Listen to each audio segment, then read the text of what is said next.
ॐ सहनाववतु सहनौ भुनक्तु सह वीर्यं करवावहै तेजस्विनावधीतमस्तु मा विद्विषावहै। ॐ शान्ति शान्ति शान्तिः। हरिः ॐ।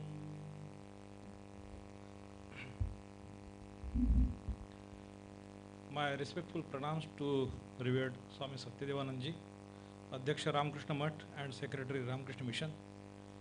My respectful namaskar to revered monks present in the hall. My respectful namaskar to the dignitaries, the representative of the various religions on the dais and also in this auditorium. And my loving namaskars to you all, my brothers and sisters present in the auditorium today. I thank you once again that you have taken out your time to be present here for this wonderful program. I am most delightful to see your enthusiasm. मुझे एक बात पूछनी है, तो English में बोलने से किसी को कोई दिक्कत नहीं तो ना, तो हिंदी में बोलना है? हिंदी में बोलना से अच्छा रहेगा ना? ठीक है, अभी मुझे इस बात का आइडिया यहाँ आने के बाद हुआ, तो ये तो थोड़ा पीपीटी इंग्लिश में है लेकिन हम करेंगे उसको, ठीक है कि नहीं? तो हिंदी में बोलेंगे, ठीक है कि नहीं? क्योंकि भाषा अभी विचार तो पहुंचना चाहिए, भाषा चाहे कुछ भी हो, ठीक है? तो इस मेरे इस प्रेजेंटेशन में अभी 5 बजे है, 15 मिनट का टाइम है, मैं घड़ी लगा देता हूँ कि ज़्यादा ना हो जाए, ठीक है कि नहीं? क्योंकि पहले ही थोड़ा टाइम ज़्यादा हुआ है, तो स्टॉप वॉच लगा देता हूँ कि 15 मिनट के अंदर काम ख़त्म करना है, ठीक है? तो जो भी है, जितना ज्ञान आपको मिलना है मुझे देना है, 15 मिनट के अंदर करो भैया, जो भी है वो, ठीक है कि नहीं? तो इस विषय में हम लोग बहुत ही भाग्यवान हैं। हम जो लोग भारत देश में जिनका जन्म हुआ है, ये मातृभूमि हमको प्राप्त हुई है, इसका वैशिष्ट्य इस पुरातन ये सनातन धर्म से भी है। सनातन इस शब्द का अर्थ आजकल तो आप लोग मतलब और किसी माध्यम से जैसे देखते होगे, इसका अर्थ केवल इतना ही है कि नित्य नूतन, सदा नूतन, वो सनातन है। सदा नूतन ऐसा कैसे हो सकता है? आप बोल रहे हैं कि मतलब बहुत पुराना भी है और सबसे नया भी है, कैसे? क्योंकि इसका तात्पर्य ये है कि ऐसे तत्वों को यहाँ पर उसका उल्लेख या फिर उसका निर्देश किया गया है जो सर्वदा नूतन है, जो पुराना कभी होता नहीं।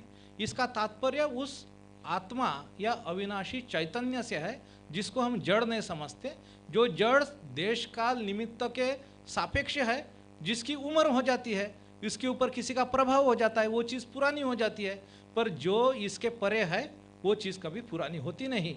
और इस तत्व पर जो आधारित है, ऐसा तत्व का विचार समूह जिसके अनुसार हम अपना जीवन जिए और उसको अपना आदर्श बनाएं, वो है सनातन धर्म, ठीक है कि नहीं? तो अभी ये तो केवल धर्म कुछ लोगों के लिए नहीं है, इसका प्रभाव और इसका संस्पर्श जितने सारे धर्म यहाँ पे उपस्थित भारत देश में उत्पन्न हुए। स्वामी जी एक बात कहते हैं, ये शिकागो के उनके जो 5 प्रवचन हुए वो पार्लियामेंट ऑफ रिलीजन्स में, हिंदू, जैन और सिख धर्म।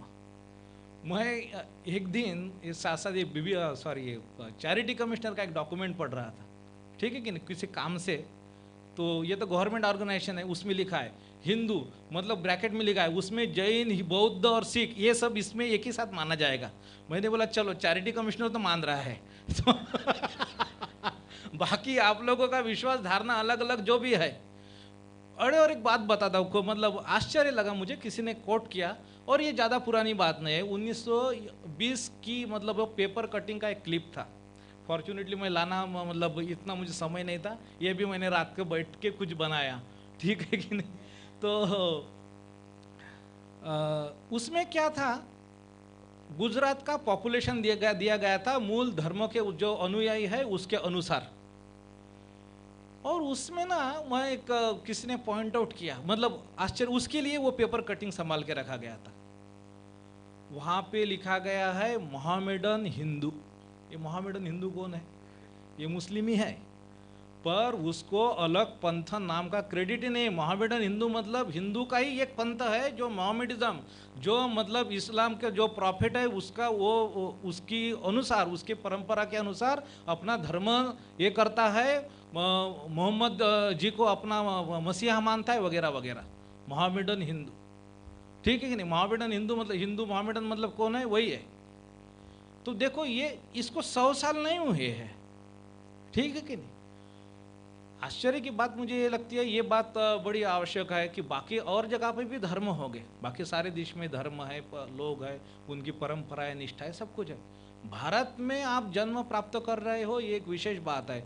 और इसका हमारे देश में, सारे दुनिया में जितने धर्म नहीं कहीं और मिल रहे हो, पारसी अपने देश से खदेड़ गए, लेकिन अपने देश यहाँ तो भारत में तो मिल ही रहा है।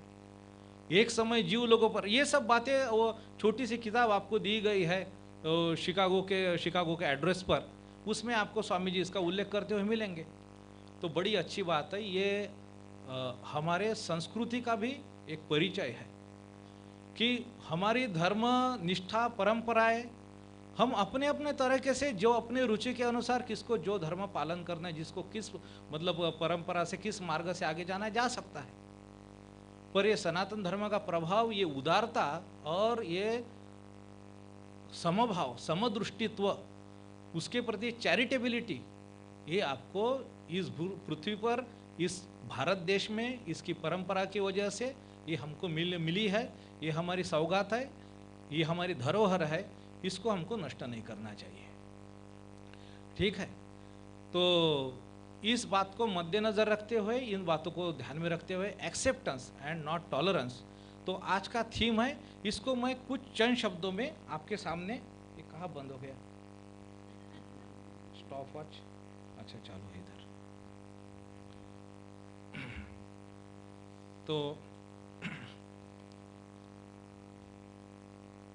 तो आजकल हम लोग देखिए, काफ़ी सारी बातें पहले इतनी नहीं होती थी। जो स्वभावतः हमको आया है, जब हम उसको खराब कर देते हैं तभी हमको चिंता हो जाती है। मुद्दा यही है। तो जो है हमारे पास, उसको हम थोड़ा देखें, उसके ऊपर थोड़ा ध्यान दें, तो हम सब लोगों का बड़ा कल्याण हो जाएगा। तो इसको आगे लेके जाते हुए मैं, ये अल्बर्ट आइंस्टाइन का एक कोटेशन है, ये मुझे बड़ा पसंद है, और इसके 2-3 वर्जन भी है, पर मुझे कल रात को यही मिला तो यही चिपकाया मैंने इसको, ठीक है कि नहीं? तो थोड़ा सा, क्योंकि वो शायद किसी और लैंग्वेज में, शायद जर्मन में होगा, तो इसलिए उसके 2-3 इटरेशन मिलते हैं। तो यहाँ पे लिखा है, the problems of today can only be solved at a higher level of thinking than that which created them. क्या कह रहे हैं कि हमारी जो समस्याएं है, उसका समाधान हमको एक उच्च स्तरीय चिंता भावना करने से होगा, बल्कि उससे उच्च होनी चाहिए वो चिंताधारा कि जिस अवस्था में पहले पक्ष में वो समस्याएं उत्पन्न हुई है। We cannot solve our problems on the very plane of mind on which they were created in the first place. ये वर्जन मुझे याद है, अल्बर्ट आइंस्टाइन ने कहा था। तो ये कोटेशन मुझे बहुत पसंद आई, और ये मैंने अपने व्यावहारिक जीवन में और खास करके आध्यात्मिक जीवन में मैंने इसका बड़ा महत्व पाया है। व्हेनेवर, जब भी हम लोगों को कोई संघर्ष होता है, अपने मन में कोई कॉन्फ्लिक्ट होता है, तो हम लोगों को वो संघर्ष लड़के नहीं हम जीत सकते। जब हम उसके ऊर्ध्व चले जाते, ट्रांसेंड करते हैं, तभी वो समस्या ही निरर्थक हो जाती है। यही जीत का एकमात्र उपाय दिखाई देता है। इसलिए मैं इस बात में ये कहना चाहता हूँ, जब हम एक्सेप्टेंस की बात कर रहे हैं, तो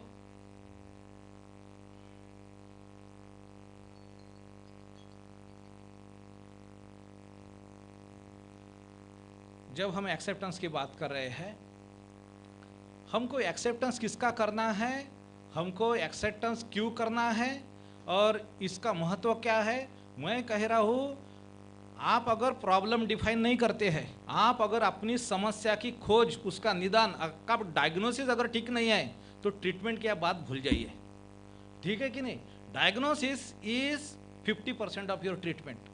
तो आपकी समस्या, अगर आपका कोई बायस अगर नहीं है, बायस ना रखते हुए आपको उसको क्रिस्टलाइज कर सकते हैं, डिस्टिल कर सकते हैं, उसको डिफाइन कर सकते हैं। वहाँ पे आप लटर पटर और उसको शुगर कोटिंग, वाइट वॉशिंग नहीं करते हैं तो आगे की बात हो सकती है, नहीं तो कुछ होने का नहीं। नहीं तो खाओ पियो, समोसा वमोसा लो, चाय पानी पियो, निकलो, यही काम होने वाला है। ठीक है कि नहीं?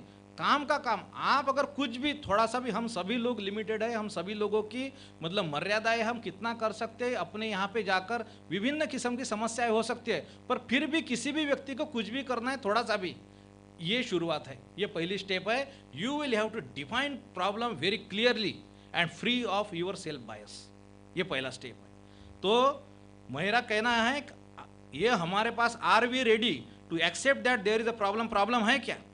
फिर क्या हम प्रॉब्लम को रिकॉग्नाइज कर सकते विदाउट एनी बायस?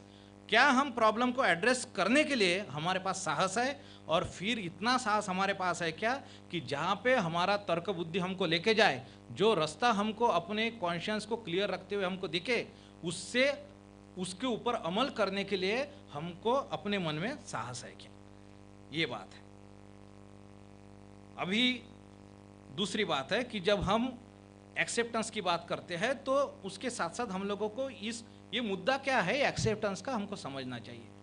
ठीक है कि नहीं? तो जब एक्सेप्टेंस की बात है तो हम यहाँ पे एक्सेप्टेंस मतलब स्वीकारता या फिर उदारता, दूसरों के प्रति, दूसरों के मतों में भिन्नता हो सकते हैं, आपसे आपके जैसे विश्वास है, चाल चलन है, उसके भिन्न लोगों के चाल चलन, विश्वास, उनकी श्रद्धाएं हो सकती है। तो बाप रे पानी मैं पीता हूँ, वही मतलब। तो अभी 15 मिनट हुआ नहीं है, 9:50 हुआ है, करता हूँ मैं ख़त्म, तो ज़्यादा लोड मत लो। ठीक है कि नहीं? आज ही सब कुछ नहीं करना है हम लोगों को, ठीक है कि नहीं? हम थोड़ा थोड़ा चर्चा करेंगे और बाकी का ठीक है, आपके भरोसे भी है। ठीक है, चलो। तो एक्सेप्टेंस के लिए हम लोगों को ये अंडरस्टैंडिंग ऑब्जेक्टिव, क्योंकि ये बात क्या है कि हम दो बात है, पथ या फिर मार्ग या फिर लोगों का बिहेवियर, चाल चलन, जब भिन्नता की बात करते हैं तो दो बात है। आप एक तो एक मार्ग, दूसरा है उद्दिष्ट। उद्दिष्टों की अगर हम लोगों को, ये एक वस्तु आप बाजार में लाने जाते हैं, खरीदने जाते हैं, उसके दो दुकानदार अगर दो भाव बोल रहे हैं तो आप पूछेंगे भाई दो भाव क्यों है? ये वाला आदमी आपकी वस्तु अलग है क्या? अगर एक ही वस्तु के दो अलग भाव है तो बोलेंगे नहीं, ऐसा नहीं हो सकता, आपको हमको एक कम वाले भाव में चाहिए। तो इसलिए अगर ऑब्जेक्टिव क्लियर है कि नहीं, are we going for the same objective, that is the question, this is to be determined, ये समझना आवश्यक है। फिर ये एक उद्देश्य अगर है तो एक उद्देश्य के पास जाने के लिए विभिन्न मार्ग है, ये बात हम लोगों को समझनी चाहिए कि दो अलग मार्ग से जा सकते हैं। कि मैं यहाँ पे मुंबई में हूँ, कोई मेरा भाई उधर दिल्ली में है, हम दोनों को कोलकाता जा रहे हैं। मैं बोल रहा हूँ अरे मैं तो फ्लाइट में बैठ गया, तुमको तो देख ही नहीं रहा हो। बोले भाई मैं तो दिल्ली के फ्लाइट में बैठूंगा ना, मैं मुंबई के फ्लाइट में कैसे, मैं तो दिल्ली से जा रहा हूँ कलकत्ता। बोले फिर ठीक है। तो हमारे मार्ग अगर अलग है तो हमको ये समझ आ जाएगी कि एक आदर्श के पास जा रहे हैं, दूसरे भिन्न भिन्न तरीके से। जैसे इन्होंने स्वामी जी के स्पीच से वो कोटेशन संस्कृत में शिव महिम्न स्तोत्रम से, कि एक उद्दिष्ट के और जाने के लिए विभिन्न किस्म के मार्ग है, विभिन्न किस्म के मार्ग हो सकते हैं, ये उदारता हमको आवश्यक है। फिर ये भिन्नता जो है उसका स्वीकार हमको हो, और ये स्वीकार इतना ही नहीं, ये उदारता हमारे जीवन में, वर्ल्ड व्यू में, हमारे दृष्टिकोण में आए, दृष्टिकोण के साथ साथ हमारे जीने में, हमारे व्यवहार में वो उतरनी चाहिए, हमारा जीवन उसके अनुरूप होना चाहिए, है ना?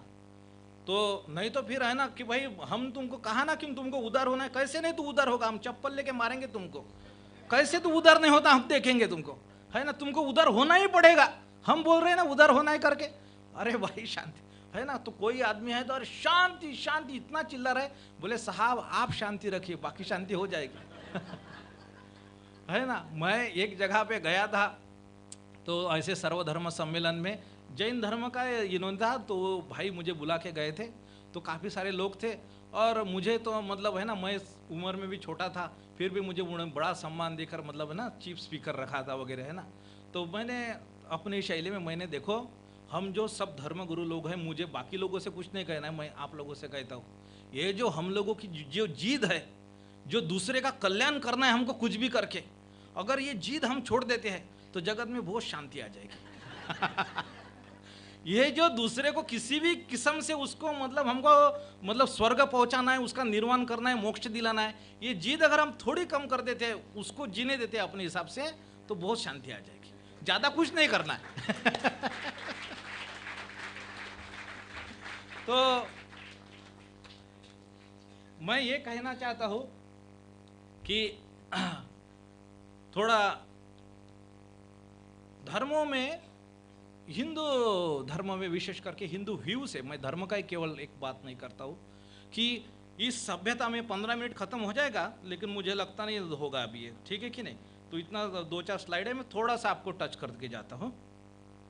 तो हिंदू दर्शनों में, हिंदू सभ्यता में इन दो बातों में बड़ी अच्छा ये भेद किया है। जैसे इरफान भाई ने भी बोला ना, मुझे पहली बार किसी ने इस्लाम धर्म में कोई ऐसा कॉन्सेप्ट है, मौलाना अब्दुल कलाम आज़ाद को उन्होंने कोट करते हुए बोला कि शरीयत और दीन, जैसे शंकराचार्य ने प्रवृत्ति मार्ग, निवृत्ति मार्ग, secularism and spirituality, world and God etcetera, तुमको ये दो धर्म में इन सब समय, ये 15 मिनट खत्म होने का और अभी मैं इसको ये नहीं करता, ठीक है।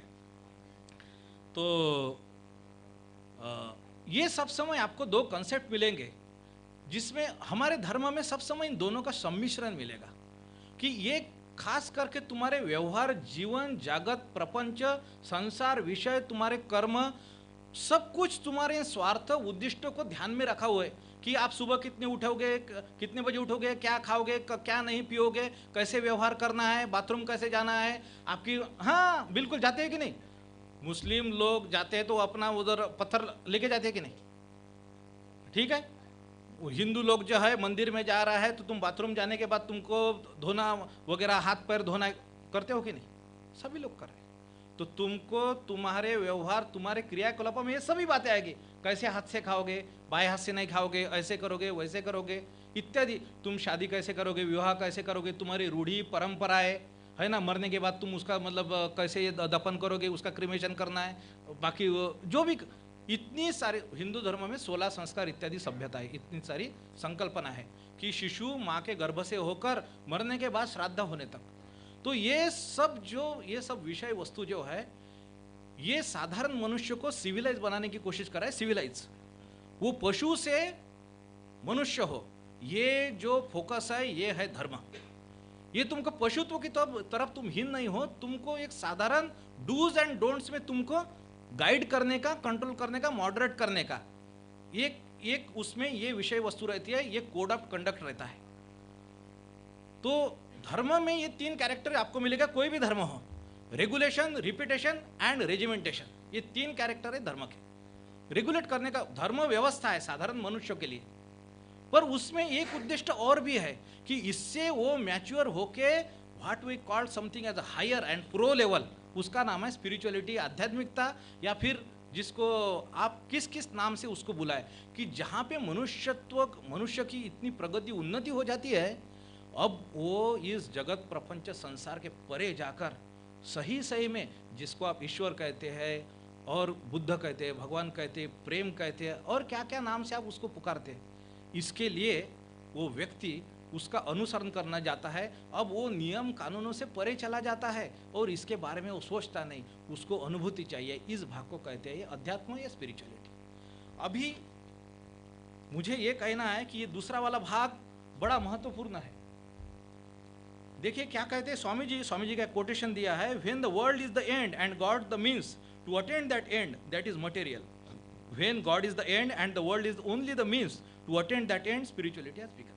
कि देखिए ईश्वर माध्यम है और जगत तुम्हारा मतलब ईश्वर साधन है और जगत तुम्हारा उद्दिष्ट है, तो ये है मटेरियल। जैसे भगवान, मैं 21 रुपये चढ़ाता हूँ, मेरा 10,000 का माल अटका है, निकाल दो, है कि नहीं? है ना भाई, थोड़ा परसेंटेज के हिसाब से तो बात कर। 21 रुपये 10,000 कोई मैच नहीं हो रहा है, ठीक है कि नहीं? तो भगवान भी उसको दर्शन वर्शन देगा, है ना? तो बोले 21 रुपये कुछ ज़्यादा ही कम हो रहा है, तो थोड़ा सा तो ढीला कर, तो है ना? तो ईश्वर तुम्हारा एंड हो गया है और भगवान तुम्हारा क्या हो गया है? माध्यम, साधन हो गया, इंस्ट्रूमेंट हो गया। ठीक इसके उल्टा जैसा हो जाएगा कि वो तुम्हारा जगत प्रपंच संसार तुम्हारी अपनी जिम्मेदारियां, ये ईश्वर प्राप्ति की साधन अगर जब बन जाएगी तो ये तुम्हारी स्पिरिचुअलिटी, अध्यात्म का तुम्हारा उसका उदय हुआ है। अभी क्या है, ये अध्यात्म के बिना धर्म, ये शुद्ध अध्यात्म के बिना धर्म एकदम खोखला हो जाएगा। अगर ये अध्यात्म या उस शुद्ध, ये जगत प्रपंच संसार के परे जाने की इच्छा, ये मोक्ष की इच्छा उस व्यक्ति के हृदय में नहीं आती है और इसको ही अपना साधन सब कुछ प्राप्त करना चाहता है, यही इंद्रिय भोग और मन के भोग वो प्राप्त करना चाहता है। दोनों ही भोग वेदांत में ना, दोनों को ही मटेरियल कहा गया है। इंद्रियों से जो भोग प्राप्त होते हैं और मन से जो प्राप्त होते हैं, दोनों ही। जैसे मैं अपने अहंकार के लिए, मुझे नाम कीर्ति प्राप्त करने के लिए लोग कितना कुछ पैसा उड़ा देते हैं, कितना कुछ करते हैं, ये तो पूरा मन का भोग है ना। It is not just material wealth. इसके लिए लोग क्या नहीं कर देते, ये दोनों ही भोग। तो दोनों ही मतलब मटेरियलिज्म है।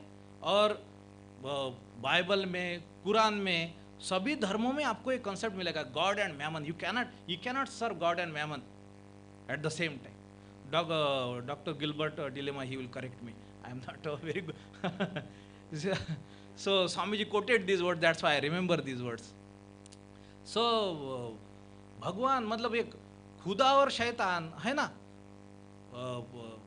देवता और राक्षस इत्यादि इत्यादि, ये संकल्पना है, विरोधी भास की संकल्पना है, आपको सब सभ्यताओं में मिलेगी। अगर ये उच्च जीवन का मार्ग आपके जीवन में नहीं खुलता है तो क्या हो जाएगा, हमारा धर्म ना खोखला हो जाएगा। वो केवल उसमें एम्प्टी, केवल रिचुअलिज्म, मतलब क्या हिंदी में क्या कहते हैं उसको, कर्मकांड, ऑर्थोडॉक्सी, डॉगमा, फंडामेंटलिज्म, यही रह जाएगा। और वो केवल एक एट्रोसियस कोड ऑफ कंडक्ट कि बस ऐसा करना ही है, नहीं तो हम तुमको पीट के मतलब तुमसे करवाएंगे, ठीक है कि नहीं। और तुमको केवल धर्म एक सोशियो पॉलिटिकल पावर कंट्रोल करने का माध्यम बन जाएगा। और धीरे धीरे धर्म में ये उच्च अंग, उच्च अंश या फिर ये उच्च उद्दिष्ट अगर उसको प्रेरित नहीं कर रहा है, धर्म को आध्यात्मिकता नहीं प्रेरित कर रही है, तो क्या बन जाएगा, वो केवल एंड केवल उस जड़वाद में, पदार्थवाद में और भोगवाद में वो लिप्त हो जाएगा। और वो स्पिरिचुअलिटी के बिना, अध्यात्म के बिना वो अपना उद्देश्य, धर्म अपना उद्देश्य खो बैठेगा। तो रिलीजन जो स्पिरिचुअलिटी से, आध्यात्मिकता से जो भरपूर हुआ है, उसके ऊपर खड़ा है, उस बेडरॉक पर खड़ा हुआ है और उससे वो शक्तिमान है, उससे वो प्रेरित है, चलित हो रहा है। तो ऐसे में ये अध्यात्म जो है ये धर्म का प्राण है।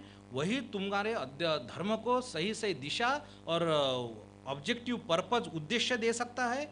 और यही हमारे धर्म के क्रियाकलापों को हम विभिन्न किस्म के जो कोड ऑफ कंडक्ट फॉलो करते हैं उसका वो एक्सप्लेनेशन दे पाएगा। और इसी से हम लोगों को दूसरे के प्रति ये ट्रू काइंडनेस, कंसिडरेशन ये जन्मेगी।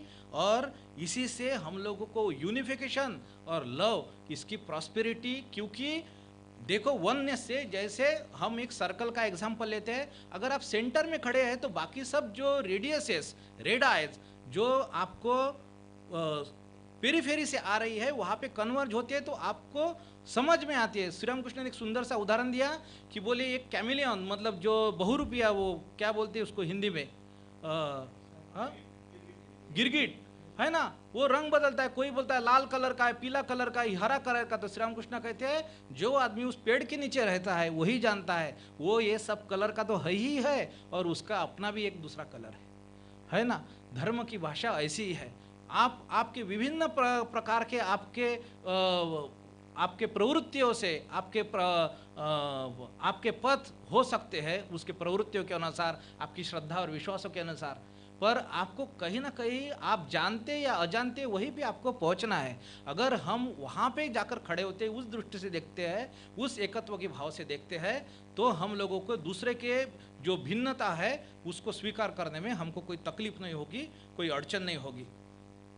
और इसीलिए इस आध्यात्मिकता में, हमारी इस एकता में, इस एकता के बारे में मैं एक विशेष बात कहना चाहता हूँ कि देखिए वेदांत में ये एकत्व की जब बात करते हैं, एकम अद्वितीयम, एकमेव द्वितीयम, बार बार ये बात करते हैं अद्वितीय। इसका अर्थ क्या होता है, मैं जब समझा तो बड़ा अच्छा लगा। एक उदाहरण दिया गया कि समझो ये 4 उंगलियां हैं, ठीक है कि नहीं? बोले एक कम कर दी, अभी कितनी है? बोले 3, तो अभी और एक कम कर दी, कितनी? 2, अभी कितनी कर दी? अभी बोले 1 है। बोले ये जो 1 है और हम जिसको 1 बोल रहे हैं, ये 2 एक नहीं है। क्या मतलब, क्या अर्थ? बोले ये जो 1 है जिसको तुम जान रहे हो, इसलिए ये एक जानने वाला दूसरा, और जानकर ये 3, ज्ञाता, ज्ञेय और ज्ञान, ये 3 बातें हो गई। तो ये वो एक नहीं है। वो एक क्या है? वो एकत्व भाव क्या है? जहाँ पे उसका ज्ञाता है ही नहीं, वही स्वयं ही सब समय ज्ञाता है, उसको कोई और नहीं ज्ञाता, जिसको और कोई नहीं जान सकता, वही it is eternal subject, that is the true oneness, that is the true nature of that spirituality, pure consciousness which is present everywhere, in which this all variety has come and exist, come from and exist. उस एकमेव द्वितीयम ईश्वर को वो सबके हृदय में विराजमान है, वो सबको प्रेरित करता है, वो क्रमशः सबको प्रेम से, जैसे एक माँ अपने बेटे को, बच्चे को बड़ा करती है, वो सबको अपने गंतव्य स्थान पर क्रमशः लेती जाएगी। यही मेरा विश्वास, यही मेरी श्रद्धा है। इसी के साथ मैं समाप्त करता हूँ। और ये 2 फिर से आइंस्टाइन के कोटेशन मैंने लिए है। तो when we accept our limits, we go beyond them, and he said peace cannot be kept by force, it can only be achieved by understanding. Thank you very much. Thank you once again.